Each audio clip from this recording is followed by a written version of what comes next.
My name is Jessy Cruz. I'm a senior, which is 12th grade at Fremont High School.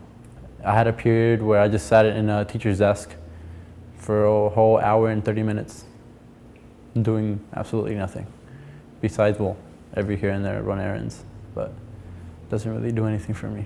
I had a cosmetics class, and I don't know how that works. I'm a guy. So I was one guy in a group of 40 girls.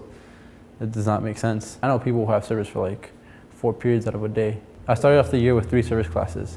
I was given trig, but I didn't pass algebra 2, so I don't know how that works. I was taking chemistry and physiology, and it's 2 sciences a year doesn't really make sense. And then I was taking marine bio in my junior year, and marine bio at Fremont is nothing. I had a sub. I had a teacher for like 2 months. She got sick. And then I had another teacher come in, and he just made us do a bunch of like copying of like book work basically. And then he left, and then she came back, and I wasted a year in science that I could have been learning something. At Fremont, having a substitute teacher means a teacher who just gives you some work that you don't get credit for because they don't turn it in. And having a substitute teacher at Fremont also means that there's people in your class who don't belong to your class. I remember getting my program card, going to the counselor there, and she looking at my program card telling me, "Oh, you don't need that. You don't need that either. I don't know why they gave you this." But it's funny because she's the counselor. She's the one who kind of programmed my schedule. At Fremont, I was okay. I was at ground level, you know. I was fine.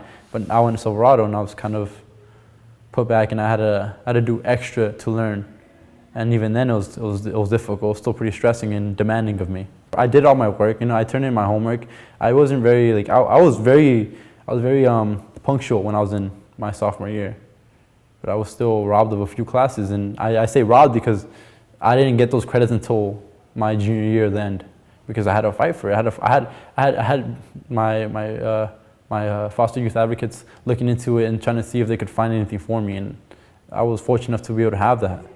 Violence around Fremont is very, I guess, visible. You can't really turn a blind eye to it. Recently, I saw a fight between a male and a female student, and one of the security guards had to literally like a guy to the ground just to stop it. What I think about when I hear about violence going on outside of school, I'm like, me personally, I don't think much of it because I'm used to it.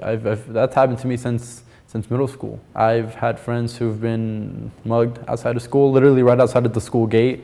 I've had friends who've been mugged inside of school. I've had friends who've been beaten up in school, you know, and it's funny because there's security guards everywhere. I was supposed to go to Wilson High School and play water polo there, but that didn't happen because of some classes they couldn't offer me because they didn't have those classes to give me. I ended up getting overflowed to like a school nearby that didn't have a pool at all. I was 14 and being ranked like individually as one of the best players in the nation. And as I got older and I realized that my dreams were being ripped from me because I couldn't go to the school I wanted to. I couldn't get the exposure that I needed.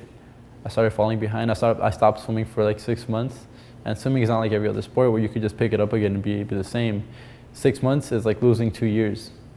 My brother's gifted. I'm not going to boast. I'm not going to say anything just because he's my brother. He's actually really smart.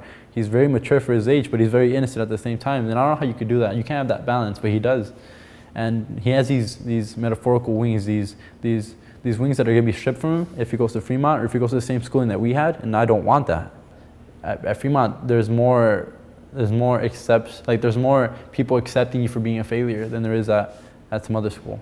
When I grew up, I didn't have anything at all. And now that my little brother was born, you know, like we started somewhat stumbling into some kind of money, you know. And with that little bit of money, I know I could offer him a lot more than I was offered.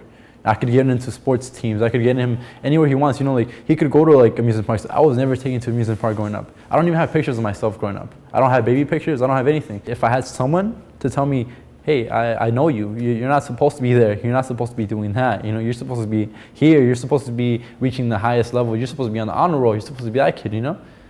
I might have had more of a sense of, more of this feeling of, I want to do this. I want to wake up every day so I could go to this class so I could do my best. So tomorrow I could do even better.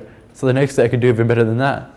but I didn't have that. And these schools kind of gave me that. Like like going to Silverado, it gave me this idea that I wanted this education that gave me hope to actually go to college and do something great. You know, that was this idea that's, man, I want this school to like revolutionize me, like, you know, to give me this epiphany about life. You know, this is cool.